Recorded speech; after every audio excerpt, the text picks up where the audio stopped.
Hello. Hello. Look who's I'm back. back. I'm back again. Back from Kubecon North America. Yes. Yeah. All And right. what an event it was. Oh yeah, I had huge FOMO when you were over. Mm, Huge FOMO. I think Karl did as well. yeah. Yeah. So today on the Friday. But if you're watching back later, then that should matter. Because yesterday we were in somewhat of a time squeeze. Today is hmm just going to be Richard and me. Unfortunately, Karl couldn't make it today. But it is what it is. And like we said, we're going to recap some KubeCon stuff. But let's also not forget Microsoft Ignite happening Which right is now. still Last day going today. on. Yeah. Yeah. Last day today, Mm. which is good. We got three of our colleagues over there sending us all the news and photos, making us have FOMO about this event as well. I see lots of selfies. hmm Lots of Yeah. selfies. Microsoft Ignite hashtag selfies. I think that's probably the theme of this year. Um, Yeah. For sure. all right. So before we jump into the news, and today we're not going to do a 10-minute in tech. We're just going to focus on news because there's so much stuff that happened in the past 2 weeks. hmm But before we do that, Richard, how was your week? Yeah, it's been good. Still, I feel like I'm still adjusting to the time zone difference, and I shouldn't be, but I feel like I am. It was only 6 hours as well, but yeah, it's proper. Took me a little while to get back into the rhythm of things and that. So yeah, this week's been a bit quieter because of that, I think. But mostly been working on some designs, some EKS designs, some Azure stuff as well, which is nice. Doing some interviews and a bit of troubleshooting as well, which has been good. Troubleshooting the old 503 messages, which can take a bit of time, but it's always fun. That was this morning. Yes, it was this morning. Yeah, Yeah. yeah, Looking at the same thing. Um, yeah. all right.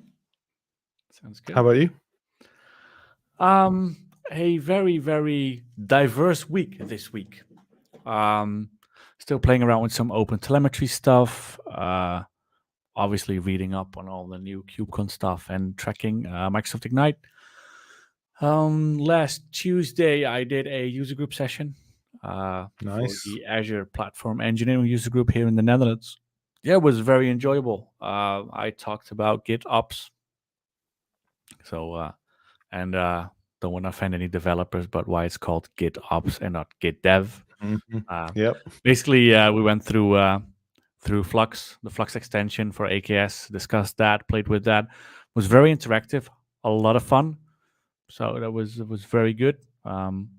Always glad when they ask you for something like that, and it's when it's a great crowd and a great vibe, and there's lots of interaction. You're not just sending; you're actually hmm engaging in a talk. That was a lot of fun. Now, Yeah. did you use the Back to the Future demos, or did you use a new demo or an existing one I we have? I used Back to the Future demos and the images. Um, Nice. we did that for Azure Back to School. I did extend that a little bit because that was mainly about deploying the application, reverting it. You could revert a pull request. You could do lots of cool things. And I extended that a little bit with an additional configuration for cluster config. So hmm basically talked about the concept where you can use it to deploy your applications, but also if you have multiple clusters, to bootstrap multiple clusters from a single repo, because you do have standards across clusters. How do you hmm maintain that? And GitOps is a perfect way to do that. Very So we did cool. that as well.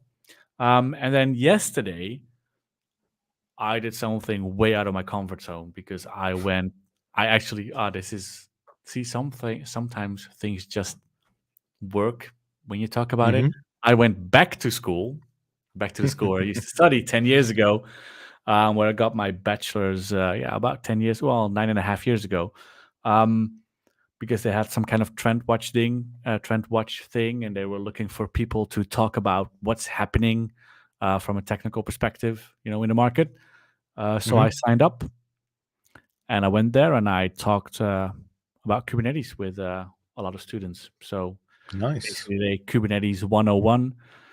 Obviously, a little introduction on containers first.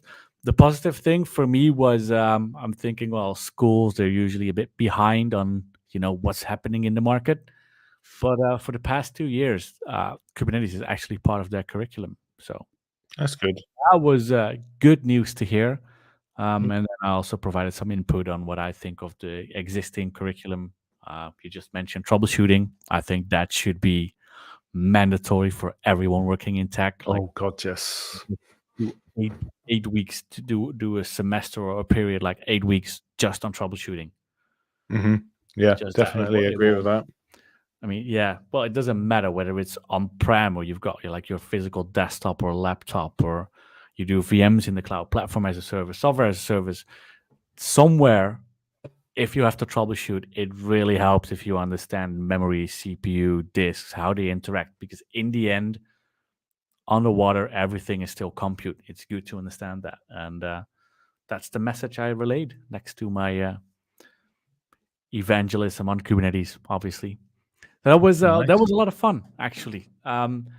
It was a bit weird to stand in front of people at school. I mean, I present a lot, but it was weird to stand in front of people at my school where I used to sit, where they were sitting. Hmm. So that was interesting. That's cool. A nice dynamic. I guess also with schools or universities starting to teach Kubernetes now, it's become the de facto uh, Oh yeah, platform layer, and that because schools have now got into their curriculum. What Kubernetes has been at, what, 6 or so years, maybe? I can't remember the exact time. So it's taken them a few years to get there, but it's because everyone and their dog is using Kubernetes now. yeah. And you have to obviously see where it's going to end up when there's a new technology around the corner. Are we going to put it in the curriculum because it costs time and money, and you need to train Hmm. people? One thing that did pop out for me when talking to those students, and I found that very cool, is that we were talking about Kubernetes and scaling, and you have replica sets, and you've got one replica, two or three, and you always want to have two at minimum. Um, and then we talked about cost and scaling and sustainability. And then one of the students asked, "So, what if I don't want to run any container until it's necessary?" And it's like, all right, so th- that that that's the right mindset, right? I Hmm. really like those kind of questions. So we talked about Kita as well. Um, Always have to talk about Kita because it's such a Yeah, wonderful product. But it really is. and what I did, and that was new for some people or for most people, is show TC and CF landscape. Like, this is what you need to learn about. This is what you need to dive into, because this is where it's Yes. happening. If you need to do something and you don't know what product to use and you do Kubernetes, this is where you go.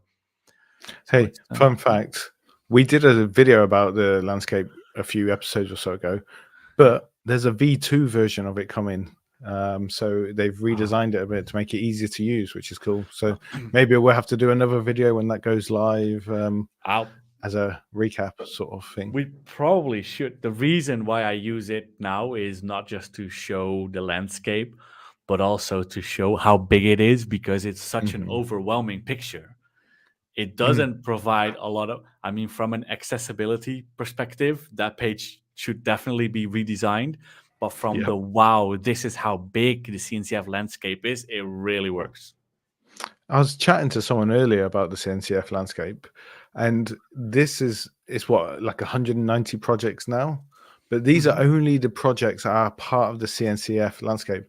There's still this whole other ecosystem outside of the Hmm. CNCF that can work with Kubernetes. So yes, these are 190 cool projects, but there's probably thousands more that Oh, you yeah. don't know about. Like we did a session on here to do with image signing, and you used a product that isn't even part of the CNCF landscape, Hmm. but it works with Kubernetes and it works with products inside the CNCF landscape. So that's really cool. Yeah, seeing the landscape is, oh my god, but then seeing the wider landscape is like, oh my days, that's Yeah. crazy. But That yeah, was a connoisseur, I think it was, I used yes, for it was. signing. Yes. Yeah. All right. Well, we're already 10 minutes in. We're gonna jump to cloud native news. We're not gonna do 10 minutes stack. Just gonna talk news and stuff came out, and share our opinions. So here's to cloud native news. Yay.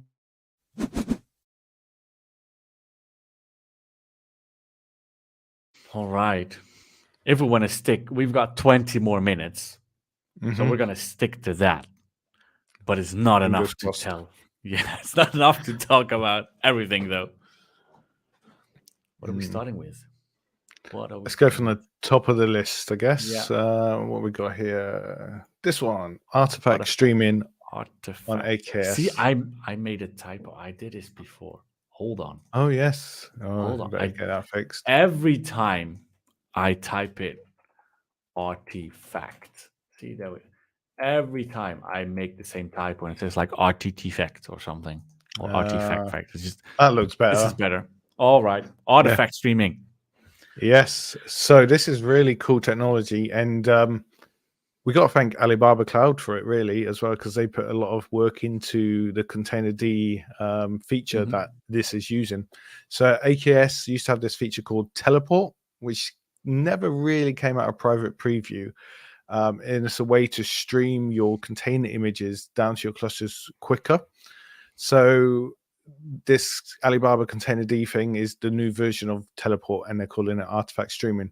But what actually is artifact streaming? So if you think about, if you've got a games console like Xbox or PlayStation and you're downloading a game, and then it downloads a certain amount and it goes ready to play in it, and it's not 100%, that's basically the same kind of principle of what artifact streaming is. It's sort of downloading the separate layers of your container image, getting to a point where it knows it can run, and then running it, and it will continue to download the remaining parts of the image afterwards, which is really cool. And I think you can be saving like 15% time, sometimes even more. I think at Ignite they had a slide, and you could bet there's a dark purple bit, which was the time it takes to pull the image with artifact streaming, and then the time it took without it, and you could barely see the purple Yeah, bit that because was it was that definitely quick. more than 15%. Hmm.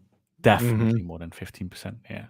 Yeah, but it's So, really cool technology, and it's going to help a lot with big machine learning, large language model container images, which we might get onto a bit later, I guess. so I'm hoping that we'll get this for Windows containers as well. What It's I on their find roadmap. interesting, yeah, I saw that. I think right now we mentioned it last week. It's only for AMD 64 architectures currently, Hmm. Yep. and Linux. Yep. So what I find interesting is the way that artifact streaming works, and it looks at layers as well. And it's. I mean, I also go by the knowledge I have of how teleport used to work, or at least what the vision on that was going forward.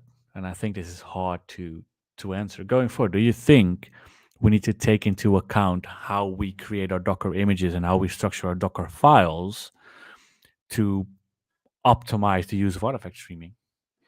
Yeah, that's a good thing. Thinking about it now, you probably do want to try and use. Yeah, I'm not sure. Would you want to use more layers? Because that's really a bad practice to use multiple layers. But then maybe it could actually be beneficial to use the multiple layers in this. So that's something we need to sort of play with and see how we can improve the Docker files to get a faster pull. Well, I'm not, I'm just thinking out loud here and Hmm. thinking ahead. I mean, sometimes you have Docker images where you have one image and then you pull in another image, like a base image, and um, but then again, you probably need both images and both pools, which are in separate places in the Docker file for your application to work or start up.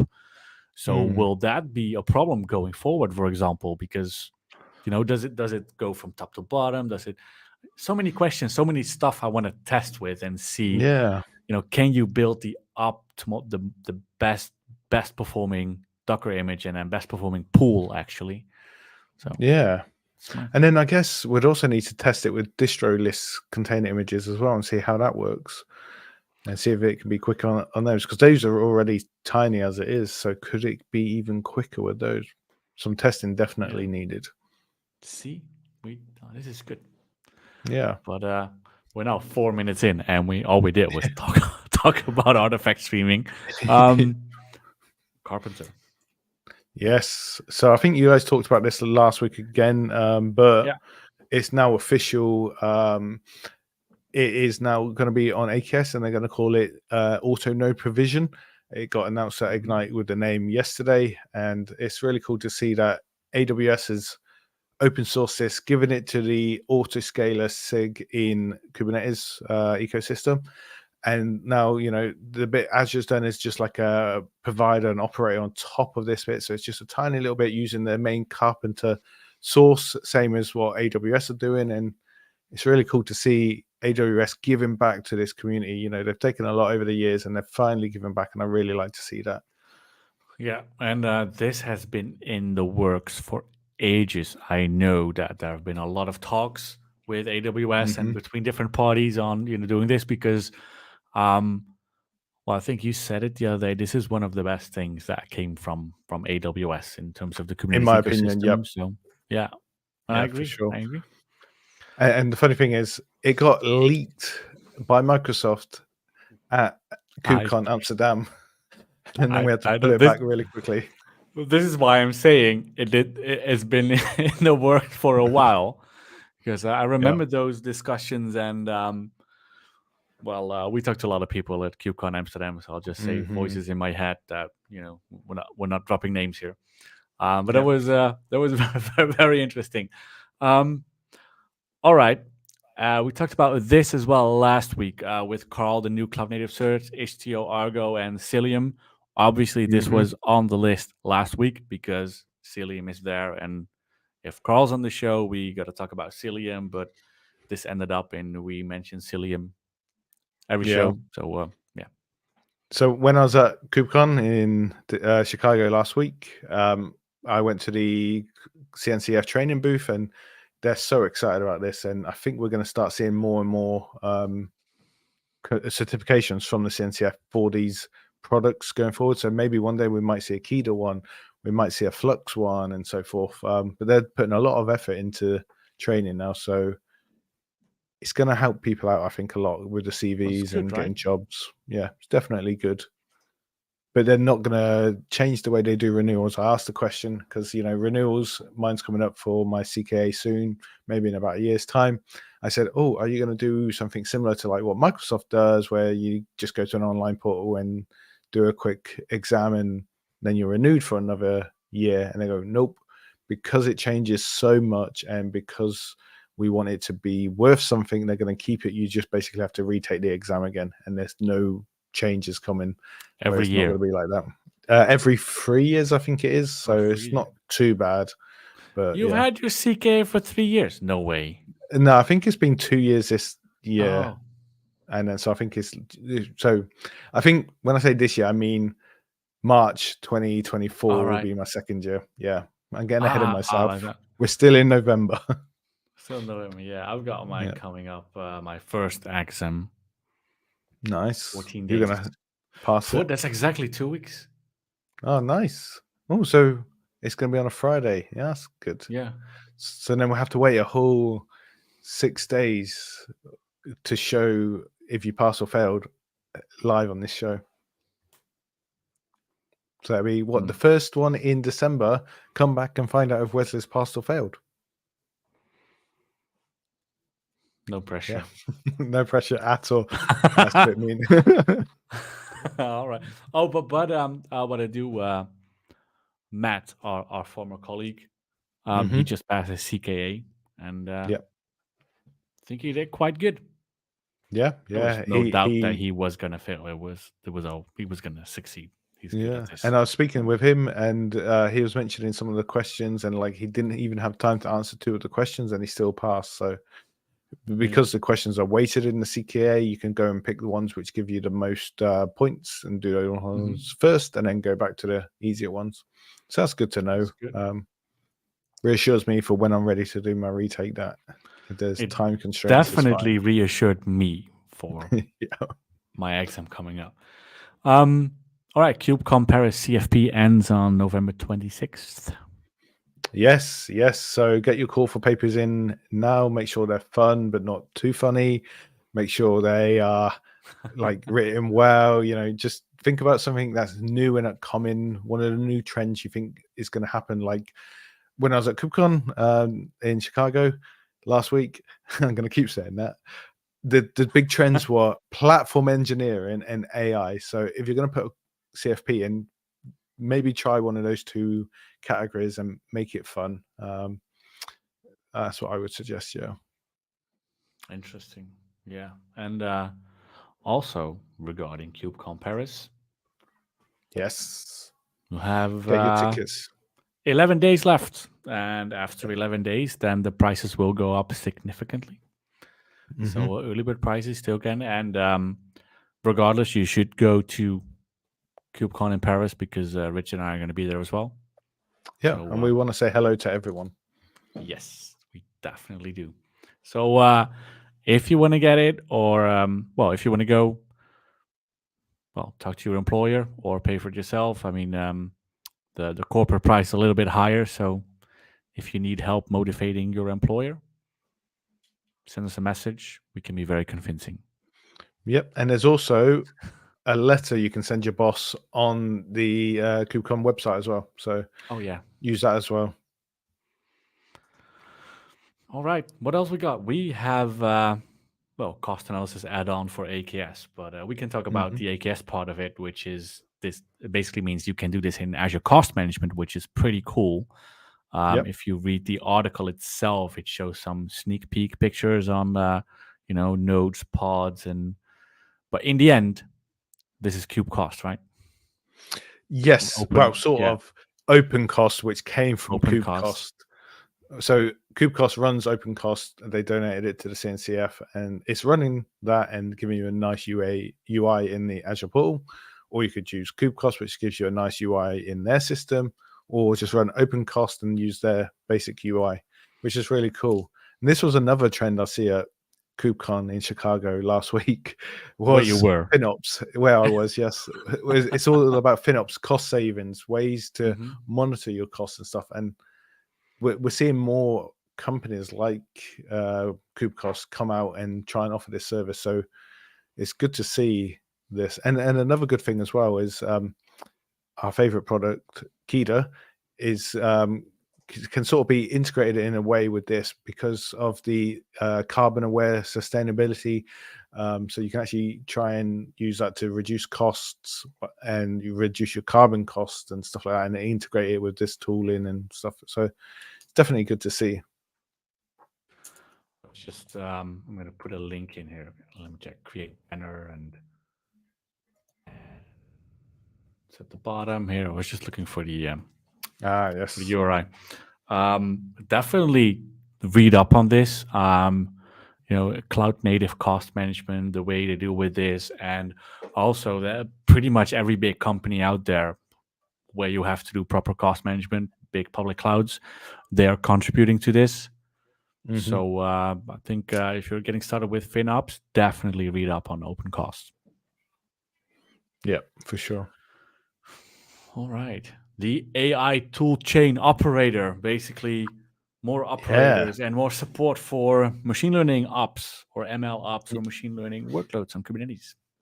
Yeah, so this is again an open source tool from Microsoft, which hopefully we'll see other clouds and other Kubernetes people taking it on. But it's a way to integrate your sort of AI models into Kubernetes easier. It's really cool to sort of see that they're even Microsoft going down this AI route. Everything is AI. It's like the hot topic at the moment, and this tool chain operator will actually help make it easier for the sysadmins, the operators of Kubernetes, and the developers as well.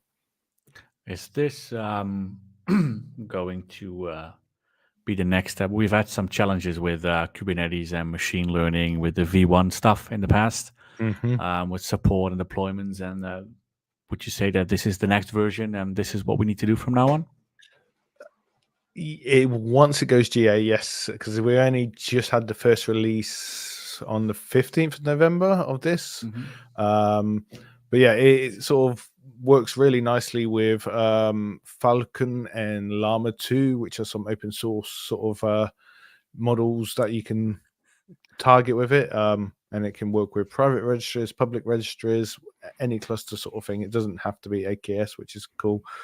And I think it uses the C. I'm just reading the Git repository now, and it actually can provision the GPU nodes automatically for you, so you don't even have to set those up first like you would normally do in Kubernetes, because it So you don't uses need the node pool. It will do it for no, you. yeah, because it uses Carpenter, another cool feature of Carpenter, and it automatically provision you the GPU nodes you need to run your AI workloads on, which is really cool. But yeah, if anyone wants to sort of find it, if you look for Azure KAITO, Kubernetes AI Toolchain Operator, KAITO, and find the Git repository. It's got some really cool information on how to install it, how it all works, and it's definitely worth checking out if you're in that AI space and using Kubernetes and Azure. All right. Thank you. And before we move on, how confident are you that everything will remain in the background with the cat sitting there? Not confident. Oh, wait, which one is it? That's Toast. He can't jump very well, so it'll be fine. Okay. Before someone is emptying the whole thing. Yeah. All right. So this will sound like a very cheesy question. So, Richard, if we missed something from KubeCon, can we still watch it? Yes, because if we click the button, hopefully, where's it? There we go. They're uploading all of their videos to the CNCF YouTube channel. They've started getting the pre-con days. So like at the beginning of Kubernetes, there's a whole day dedicated to pre-con. So I went to the Azure one, obviously, but there's one for Argo, Istio, app dev, loads of different ones. And the AKS one, if you want to check it out, it's all going to be uploaded to the AKS community on YouTube. They haven't uploaded it yet, but it will be coming up shortly. And I guess they got to edit it and stuff like that. So that should be good. But it was a really good pre-day, actually. Just chatting with the sort of AKS team and listening to what they were giving us and how they want to give back to the open source world, and they just push everything back upstream to the Kubernetes stuff, which was awesome. And I even took part in a fireside chat, which wasn't recorded, unfortunately. But yeah, it was up on stage with 3 other people in the community talking about, well, just sort of being asked questions from the principal PM on the cloud native stack at Microsoft about how we find things, what our favorite products were. Obviously, Kida got mentioned by pretty much everyone there. So it's just good to sort of chat to these people and sort of talk about how we keep up to date with Kubernetes and stuff like that, which was fun. I've seen the pictures. So yes, we believe you. There's some pictures floating around. I'm in my Kubernetes gray jumper, which is fun. Yeah. Which you bought at KubeCon Amsterdam. Yes, and then at you were there as well. Yes, and at the Chicago one that I was just at last week, I brought this cloud native one, and I also brought this jumper, which is quite cool. I think you can sort of see it there. Yeah, and then the hood is you really can't buy cool. that online. You can't buy it online. So it's got some cool project logos inside it, which is nice. They also had a Fippy hoodie. I was thinking about buying it for myself, but then I thought, no, it's a bit too yellow. I like yellow, but maybe if I was a child, I would have bought it. But yeah, if they did cat-sized ones, I could have bought it for the cat. But yeah, maybe next time. All right, so everyone, if you want to check out the AKS pre-day videos, which still have to be uploaded, check out the AKS community on YouTube. And, we have the general CNCF YouTube channel where all the recorded sessions from KubeCon North America, where Richard was last week, will be posted. Yep. All right. And see, we're going to make it within time. I mean, I think we only talked about like 5% of all the things that were announced, but this is what pops out for us. This is what we get excited about. Something else, we now have Microsoft Ignite. We just had KubeCon, but there's more AWS news coming up because November 27th to December 1st, Las Vegas, AWS reInvent. So probably some new announcement there as well. Yeah, for sure. So when we did our session on K10 Kasten backup, one of the guys, the field CTO Michael Cade, who we mentioned, is actually going there. So I'm hoping to get a nice roundup from him, follow his tweets to find out what's going on, and then we can use it for the news after this. Maybe we should invite him. Yes, maybe we should. Yeah, that could be a good idea. Get him to give us a lowdown of the news from AWS reInvent. Yeah, we're definitely going to try that. All right. Well, that's the news we had on the list. Obviously, Ignite is still going on. But well, you can check the book of news. So I think we Yes. discussed most of the important things or the things that popped out for us. And there's also some Azure Container Apps news, but we prefer the Kubernetes stuff today. Yep.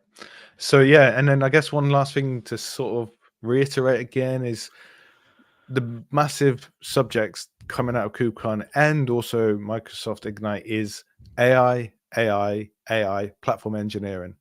So if you're in those fields or wanting to find something to focus on for the next 6 months, a year, they're definitely where you want to go. Yeah. And if you want to do a session somewhere, maybe name it co-piloting your platform engineering. So you got everything in one go. Yeah, All that'd right. be cool. How I use Um, AI to build my platform. yeah. Yeah. Yeah. Well, Yeah. that's it, right? Everything's got Copilot now. Azure Portal getting Copilot. Uh, Hmm. yeah, that's pretty cool. I did sign up for the preview. Yep. Hopefully I'll get it. But I just feel so bad for Cortana. You know, she was just too ahead of her time. Now it's Copilot instead. did I you feel like, not post a whole memoir thing on LinkedIn and X on? yes, I did. Yes, I used Copilot to write it too. So you know, it's another sort of, yeah. it, it Poor, was, poor Cortana. other than it being funny, it was very sad to read, Mm, actually. But, so well yeah. done on that. Um, yeah, well, we're just a little over 30 minutes, but we did make it Hmm. in time. Yep. Um, and what you can expect from us in the upcoming weeks is we'll dig into all of these technologies and we're going to demo them in 10 minutes tech and share our opinion on that. Yeah. So, Richard, thank you for joining. Glad you're back. Everyone, thank you Yeah. for Me too. watching. Thanks, And, everyone. say enjoy the rest of Friday, enjoy the weekend, and we'll see you all next week. See you, everyone. Bye. All right. Bye bye.